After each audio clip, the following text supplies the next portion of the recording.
Okay, how are we doing today, guys? So my name is Heath Roby. I am the turnaround leader for Colanese Chemicals, based out of Dallas, Texas. Of course, I work out of the Houston area, the Gulf Coast region. And today we're here to talk about COVID-19 and the impacts to turnarounds, a review of our execution strategies and impacts from COVID-19 associated to the turnaround industry. Of course, as we know, last year, 2020 was a very challenging year with a lot of changes. So we sat down early last year and started working through strategies and innovations of how we could continue to do our business and make sure that we stayed on target. So this is a look back at some of those strategies, things that worked, things that did not work, and some of our performance outcomes. Okay, so I want to remind everybody, of course, the camera adds 20 pounds and the headset takes away a lot of hair.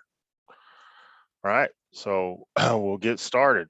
Of course, first off, a little bit of the obligatory company slides. So we are Colanese, much like many owners, we have our own visions and values. So our people, our safety, our customers, our quality, our community, and our shareholders. An overview of Colanese Corporation. So we're global headquarters based out of Dallas, Texas. We do just about 5.7 billion in sales in net 2020. And we have just under 8,000 employees with about 40 manufacturing sites around the world. And innovation is at the core of our differentiated business model. Of course, you can see all of our various locations around the world. And if you're interested in a career with Colanese, go to Colanese.com to apply. All right, so we'll take a look at the COVID-19. So a look back. So those of you that saw this presentation last year, you'll see some of the same slides. Of course, we modified some of them, and then of course we added the ones showing our actual performance and how we did. So we look at how is COVID-19 impacting our industry, delays, extend durations, reduce scope, execution decisions. So all things that had to be considered. Taking a look at the turnaround team's daily life, how we do our planning, our meetings, our logistical challenges, and then execution strategies, impacts, and lessons learned. So when we looked at 2020 and even going into 2021, companies were reevaluating their current schedules for the remainder of 2020. They were eerily similar to 2008. Fluctuating market conditions are making it very difficult. Forecasting varies greatly by industry type. Contract labor had mostly been sidelined. Most had reduced their permanent staff also. Our contract workforce was moving to more stable job markets. And of course, our contractor availability was very high in 2020. Owner responses varied. Most delayed turnarounds until Q1 and Q2 of 21. And some were still evaluating how best to proceed. Delayed jobs, of course, we predicted would come with a decreased labor availability and increased costs for 21. Budget impacts and execution cost increases were rarely forecasted correctly. Required restrictions vary greatly depending on what location you're in. And evaluations were mainly done on main mechanical contractors, with support contractors would likely become our bottleneck. So planning and preparation in the new normal. So you can see this is the information that we presented last year. Of course, so we've added basically the green check mark, what worked, and the red X for what was sounded good on paper, but did not work out very well for us. So turnaround groups inherently have the ability to work remotely. Site visits to walk down a large amount of scope and then return to remote to work. IT infrastructure for remote work has greatly improved. Of course, anybody that went through the pain of last year versus what we have the capability to do this year, it's a very large difference.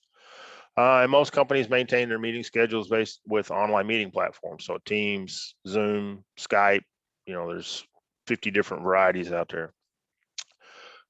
Work planning strategies vary greatly on whether to account for restrictions or not. So it basically comes down, do we apply some level of productivity factor or schedule factor to the impact from enhanced PPE associated to COVID?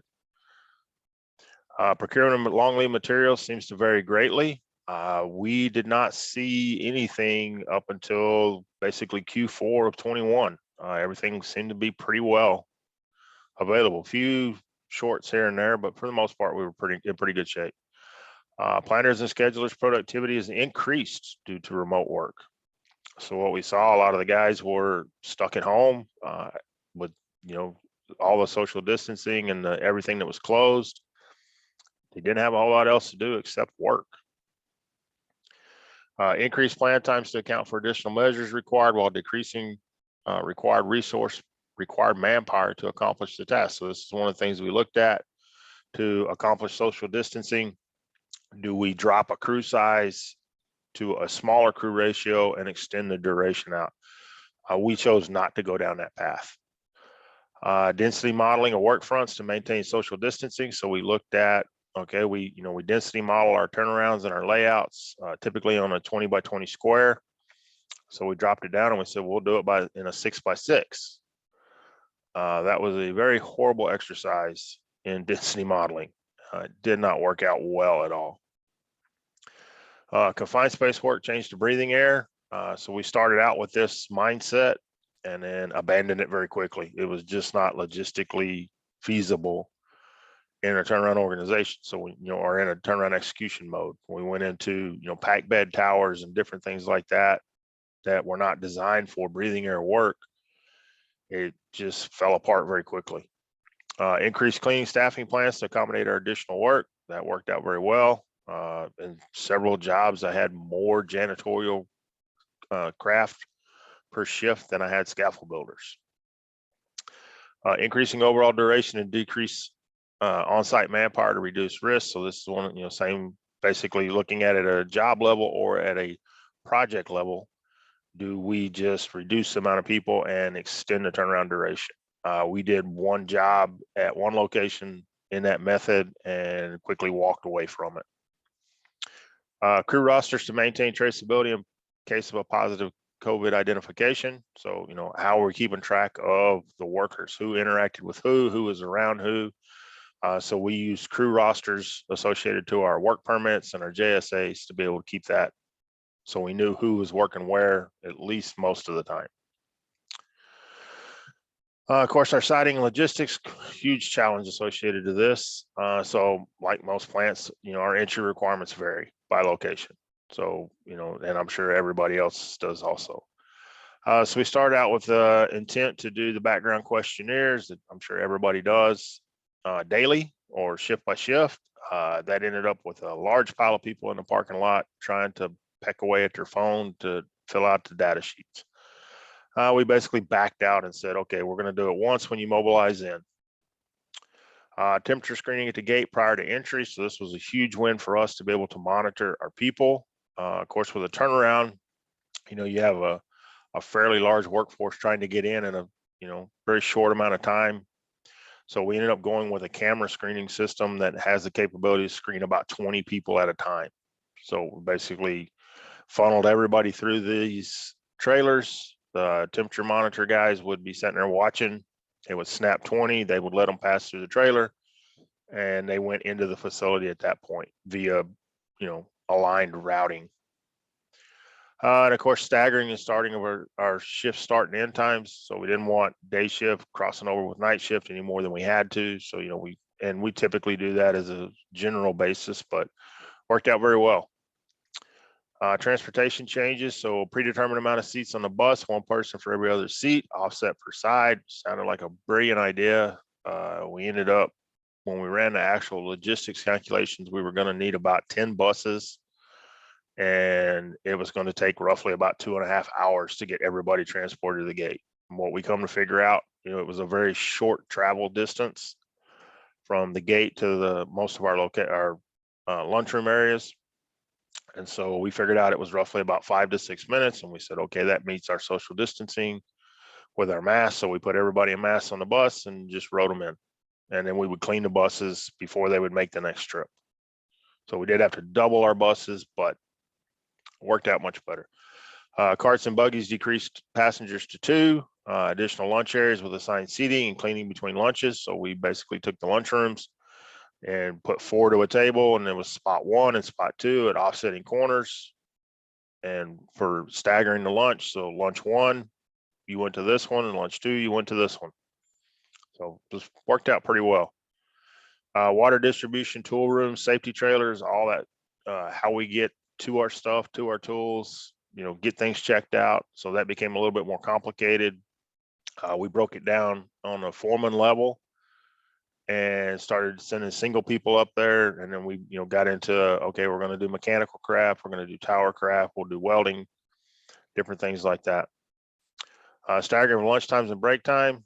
So maximum seating per table, like we talked about. So what we ended up with when we started out initially was lunch periods went about 3 hours. So when we went from, having to have the first lunch and guys coming in, eating their lunch and then getting out and we had to clean the lunchroom before they came in, clean the lunchroom after they left for the next crew to come in or next lunch period to come in, and then clean it again before end of shift. And so when you start doing all of that, it took quite a bit of time. Of course, one of the wins we came out of that with, so we covered our wood tabletops with plexiglass and stainless steel sheet metal and throwaway covers. And so, sped up the cleaning greatly. And of course, the increased demand for cleaning supplies. Nobody's surprised by that. And initial estimates were greatly underestimated. Looking at some of our execution sides, permit strategies. So unfortunately, we were not in a position to be able to execute electronic permits. I know a lot of people do. So what we ended up doing was a centralized dispatch to field locations for permits. So we basically put print shacks, for lack of a better description, out in the unit for the operators. Foreman would come to one centralized location, and one of my operations leads was there. He would dispatch them to which permit shack they needed based on what job they were doing and which area it was in. So that worked out very well for us and limited our actual handling of our paper permits. So safety meetings were normally conducted in very large groups. So we ended up using PA systems and video streaming to spread multiple group locations. So we basically used Teams meetings and put large TVs and sound systems in each of the lunchrooms. Paper handouts covering our highlight topics and messages, utilizing video locations to stream our messages. So we put those same video messages back up on the TVs to, screen what our topics of the day was or our focus areas. And of course, we use recognition programs for good behavior and make sure we maintain positive messaging. So some more of our execution tactics. So schedules were distributed and updated electronically. So we didn't print any schedules out. Everything was emailed, mark it up on a PDF writer, send it back. Shift updates handle one-on-one with a turnaround leader and each group leader. So that was one of my brilliant thoughts that, I would just bring them in one at a time, get the updates and go through. That did not work out well for me at all. We ended up going back to basically a socially distanced meeting with a limited number of attendees. Management updates and change requests occurred via the virtual meetings. Density leveling schedules, area grids reduced to 5 foot inside of the original 20 foot. We talked about that. That was a horrible exercise in leveling a schedule via density. I would strongly advise against it. Face shields and N95 masks where social distancing was not possible. So you can see we scratched to the N95s. Of course, anybody tried to get some last year, definitely was a challenge depending on where you were and availability. Restricting the number of auditors and extra eyes in the unit areas. So we looked at, okay, we know we normally bring in, several groups throughout a turnaround throughout the day. They perform, various permit audits, safety audits, different things like that. And we basically said, okay, we're not going to do any of that. If you're not part of the turnaround core, you are not part of the turnaround. You do not come inside the battery limits. And we actually fenced off the access to the general access to the units. Increased number of disposal locations for PPE. Of course, as we get all this stuff, masks, space shields, all that stuff, you got to dispose of it. So we initially thought we would end up doubling the amount of cleaning supplies needed. That ended up more like a 3 to 4 time increase from what we originally thought. Severely underthought that. Well thought out logistics, transportation, and cleaning plans. So, just thinking through how you're going to do it. Developing a response plan, a positive test, and dry run it. So, we took it and said, okay, John Smith's, scaffold builder A tests positive for COVID. what was John Smith working on, who was he around, who did he go, all of that. And we actually walked it through. I will tell you in multiple scenarios, that is a very scary scenario. And several groups have had to live that throughout the last year. We decided to address our social distancing and PPE in the JSA during the permit process. So we made our COVID compliance part of the JSA, a specific section of our JSAs. What are we going to wear? How are we going to address this specific task and the hazards that it introduces specific to COVID? And then, of course, facility entry and exit plan, how do you get people in and out? That can be very, very complicated. It's like we talked about, permit plans, remote issuance stations, keep the control rooms clear. Worked out very well for us. Electronic disinfectants plan. So we looked at, the radios and different stuff and how do you sanitize them? I will tell you that's very, very complicated. We fried, however you want to put it, multiple electronics before we just quit. So disinfectant vats placed by the tool room. So we looked at that. We said, okay, we'll do it very much like we do an HF alky turnaround. We'll have disinfectant vats, dip the tools before you turn them in. And then that really did not work out well. Radio plan, of course, we talked about how to have more radios, to avoid handling of radios and the shift to shift management. We basically came to the conclusion that it really didn't make that much difference. Reduce staffing and extend schedule. Like I said earlier, we chose not to do that. So basically from a turnaround basis, we decided we would plan, schedule, and execute as per our normal model and just see how it went. So, and you'll get to see some of the results of that later. So one of the things we did, we charged all of our leadership with social distancing, monitoring client and contractors. So, we had to, you have your normal groups and your normal people out in the field. So we made it a leadership responsibility and a personal responsibility for every individual on the site to make sure that we're doing the things that we're supposed to be doing. And it worked out pretty well for us. Non-essential workers, we sent them remote. So timekeepers, admins, different stuff like that, don't come to the site. Run your stuff from, remote office or home or whatever it is.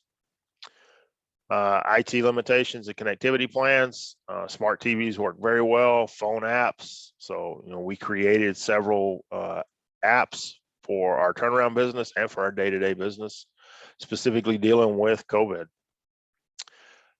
So we use area monitoring, of course, to eliminate personal monitors. And then as a typical turnaround manager, my stance, develop a plan and stick to it. No adjustments on the fly. If changes are necessary, take deliberate action and communicate changes effectively and why. I would love to tell you that I stuck to that, and I can't. The requirements of COVID and what the impacts were seemed to change on a daily basis. And so it became very much managing this process on the fly. I think we did do a good job of communicating when we changed it for the most part, but it was definitely not the way that I intended it to go. So some of the stuff we learned, PPE and sanitation supplies, double it. Whatever you think in your head you're going to need, double it up. Sprayers with disinfectant were much more effective than wipes. Cleaning electronic equipment is very, very complicated. Entry and exit lines at the gates become extremely long and hard to manage if you don't set this up correctly. Dry run your positive test plan. How do you deal with people that might have been exposed, number of exposures, stop work points, establish that information up front. What is okay, we're just at a dead stop. I know of several turnarounds where an inspection group, you had one positive identification and basically wiped out the entire inspection group. Had another turnaround, process engineering group got taken out. So, it can happen very easily. There are more surfaces than you can clean than you can think of. Porta cans, mobile equipment, copiers, tools, radios, microwaves, turnstiles, vending machines. Once we got into it, we thought we were covering our bases and had a good idea of what we did. Once we actually got into it, it was just massive. But I will tell you, so probably the biggest win that we came out with as far as cleaning, especially like lunchrooms and BRMs and different stuff like that, was UV sanitation. Huge win for us. Probably, I would say the single biggest thing we did, probably that and filtration on the air conditioning systems with the bio inhibitors in it. Staggering your start and stop times and your lunch times, it works, but it takes some adjustment. Of course, one of the assumptions, so productivity would take a hit in the field, support crafts and logistics costs would be higher. Make your adjustments based on known information. What we ended up seeing, our productivity didn't take a hit. We actually, on several jobs, performed above our normal productivity measures. So it was very weird. Attrition and no-show will be higher than normal. What we ended up seeing was about a 28% attrition rate versus our normal of 11%. 21 is going to be a very busy year. I expect shop and labor shortages. I will say the same thing for 2022. A lot of jobs got pushed from the reschedule of 21 because of, Winter Storm Uri off into 22 or, somewhere in that range. There is no single best option to delay or execute. I wish I could say there was a specific set of criteria to give you the right answers, but there's not.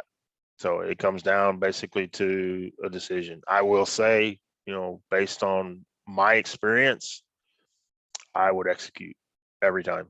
The jobs that I delayed from 2020 into 2020, late 20 or fall, spring of 21, I would have been much better off going at the time that I originally scheduled it. Pre-turnaround activities are a great testing ground. Utilize them to test your plan. So put as many things in place as you can and do it with actual people. It sounds good on paper, but when you actually put people doing things, you will see whether it works or does not. Planning and project control teams were largely unaffected.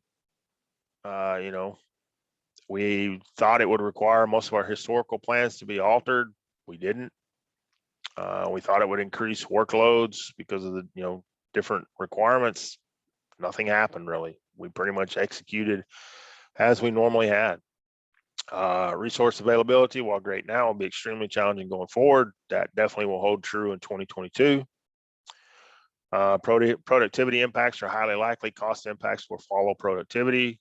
So as a general, comment across the industry, so most have seen somewhere around 15% hit on productivity and costs associated to COVID. On labor side, of course, everybody's taking a hit on logistics and cleaning and, indirects, things like that. But, it kind of varies by location and more by industry. It's a very, very unique setup. Increased costs due to logistics and cleaning staff from remaining contingency or discovery bucket or a budgetary increase. So none of this stuff is free. It's got to come out of something. And so, of course, I fought for my contingency. And, we don't use the discovery bucket, but I know a lot of owners do. So we went for budgetary increase with COVID as a specific call out budget. So it did not get added to the turnaround budget. It became its own project. Logistics and facility planning increased greatly. COVID-19 impacts will be very similar to the market downturn from 2008, and results for those outcomes will be consistent with the historical performance from that time. So those that have been in this business for a while definitely remember that, the severe market downturns in 2008, early 2009, and what we're seeing right now, our performance is actually holding very steady. So turnarounds are performing well. Now, I think that's driven by multiple different things. It seems, the amount of what we consider mega turnarounds or super large turnarounds has, decreased dramatically from 2020 and 2021. So, we're doing, by far, I would say it's probably less than a third of those type of events now. Things are getting much more smaller, much more controllable, much more manageable. So performance evaluation. So what did we do? So as Colanese. So like I said, we did not change our planning or scheduling frameworks. We said we're going to go as we've always gone. We did see our overhead ratio increase about 6% due to the additional resources. Our target was to keep it less than 10. So, and that's just more calling out for additional safety personnel, janitor, stuff like that we would consider indirects.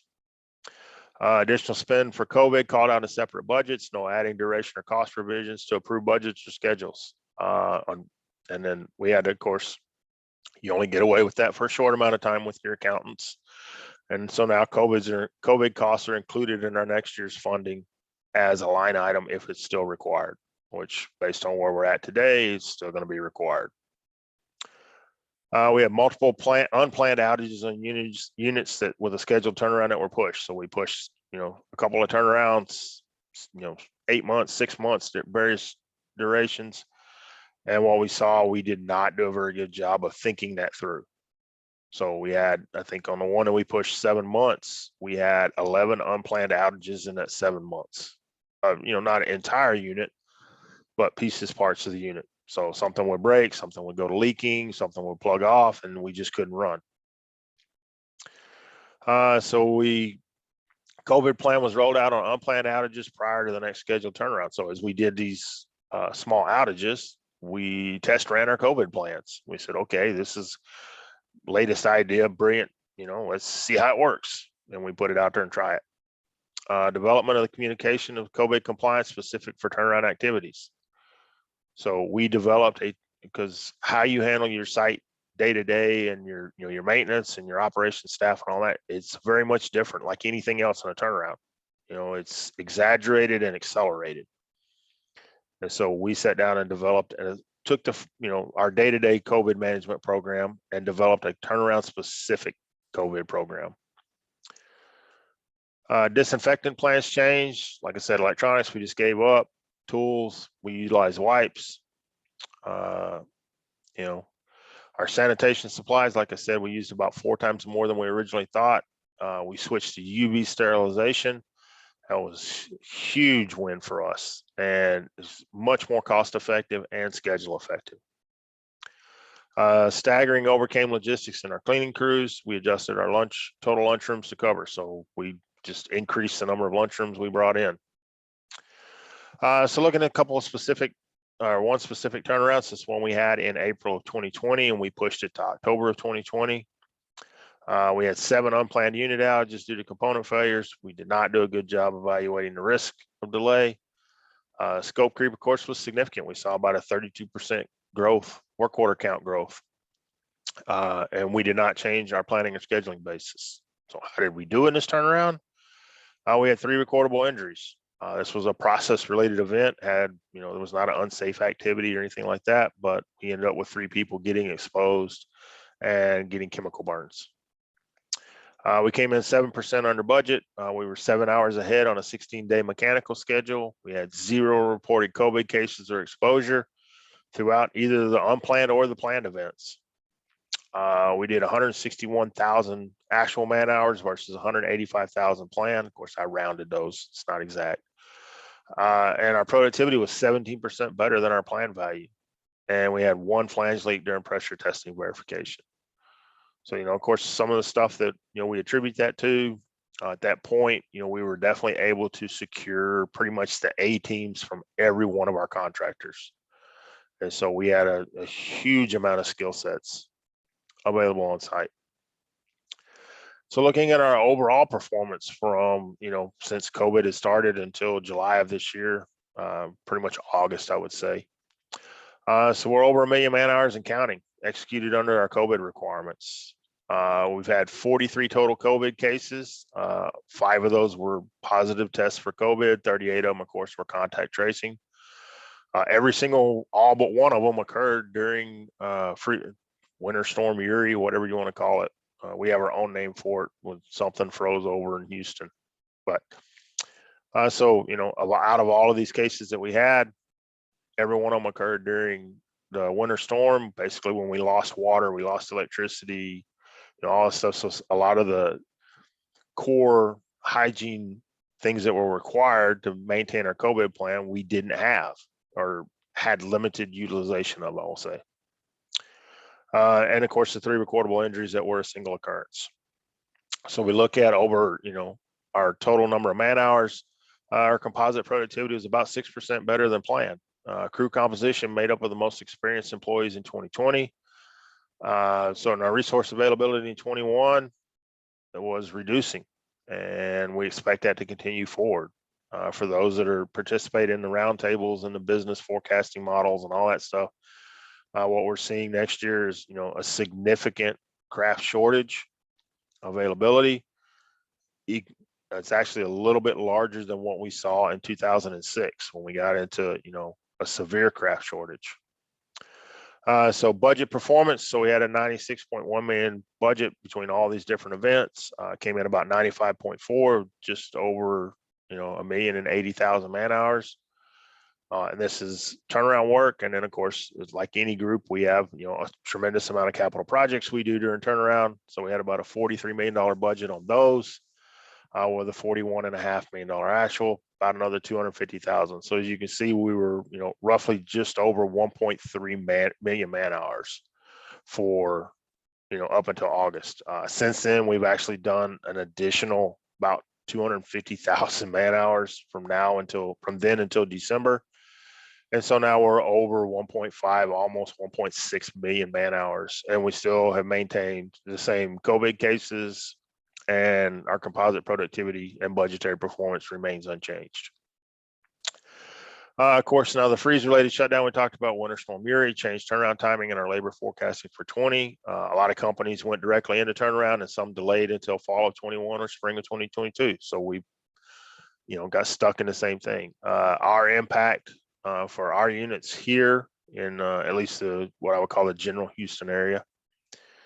So it was about 12 days mechanical, about 24 days total feed to feed, and we had spent about 120,000 man hours fixing all the frozen, busted stuff. Okay, so we look at the negatives.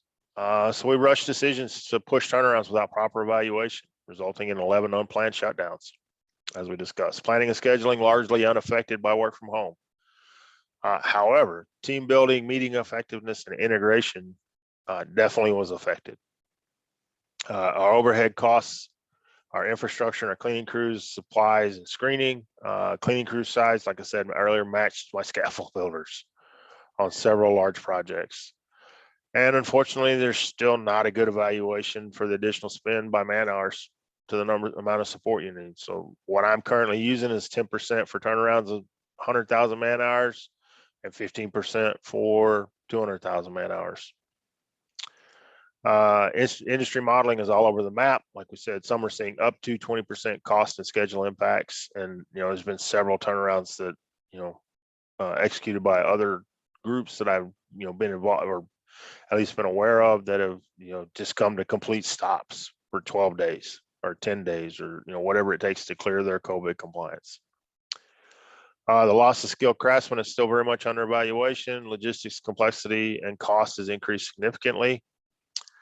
Scanners at gate entries, all that good stuff works very well. And what we're showing based on our logistics budgets from pre-COVID to now, we're spending about, and we consider, all of our janitorial, lighting, water, all that stuff in this.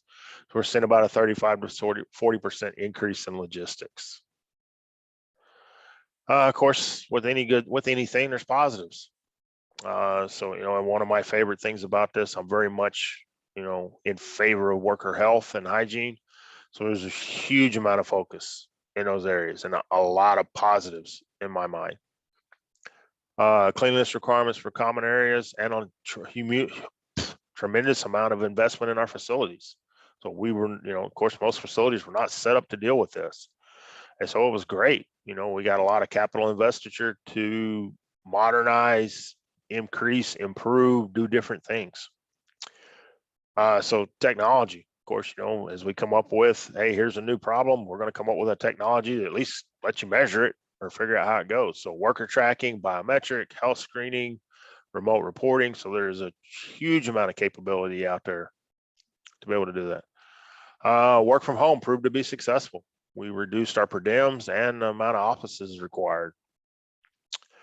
Turnaround groups are historically the most adaptable to change. We have to change pretty much seems like every turnaround. So we were probably the least affected, and we adapt probably the quickest of any groups. One of the things we came up out of this with was the development of a turnaround movement evaluation and approval process. So there's not just a small discussion that says, hey, can we move the turnaround? And everybody goes, do we have a choice? No. Well, then move it. Now there's actually an evaluation and approval process that goes through multiple levels.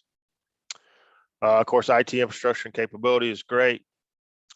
Communication with our field workers and general communication seem to decrease. So we've got better at communicating directly out to the craft, into the field, but our overall communication between the groups and different things seem to suffer quite a bit. And of course, my favorite, requirement changes are the catalyst for innovation and improvement. So when we're presented with a new challenge, you have to come up with a way to beat it. How do I do what we do? And so, it's a great positive for us. Of course, so looking at our path forward, so vaccinated workforce requirement or not, of course, there's legality concerns and reduced availability of manpower, loss of crafts moving to more stable or remote work, COVID protection requirements continue to change, even so today. Turnaround loading for 22 appears extremely heavy, and our workforce will continue to decrease. And like we said, it's the largest deficit since 2006. Determine if there is a calculation method to project our increased spend and schedule is viable. So we're working, a lot of numbers and a lot of valuations, and working with a lot of owners to try to come up with some, something that is at least somewhat consistent. And which COVID related improvements do we maintain going forward? And of course, hopefully at some point, the decision matrix on when are we going to remove all of these. So unfortunately, I'm not there, to be able to answer questions. So I will put out a couple things that, at least as I've given this presentation a couple of times, that have come up. So probably the single largest win, like I said, was the UV sanitation. Huge amount of cost savings and time savings associated to that. The question comes up pretty much every time on vaccination percentage with our contract workforce. So we can't ask, but roughly what we see is about 70% of our contract workforce remains unvaccinated. But yet, we continue to perform without COVID cases. Let's see. I think that's probably the top two questions. So I certainly appreciate everybody's time. I certainly hope you have a great conference and presentation. I encourage you to ask questions, involve yourself, get out there. If you have something and you would like to ask me, of course, I'm on multiple social media platforms. Feel free to reach out to me. I will be happy to answer any questions that come up. All right. I thank you for your time, and I hope you have a good rest of your day and your conference. Thank you.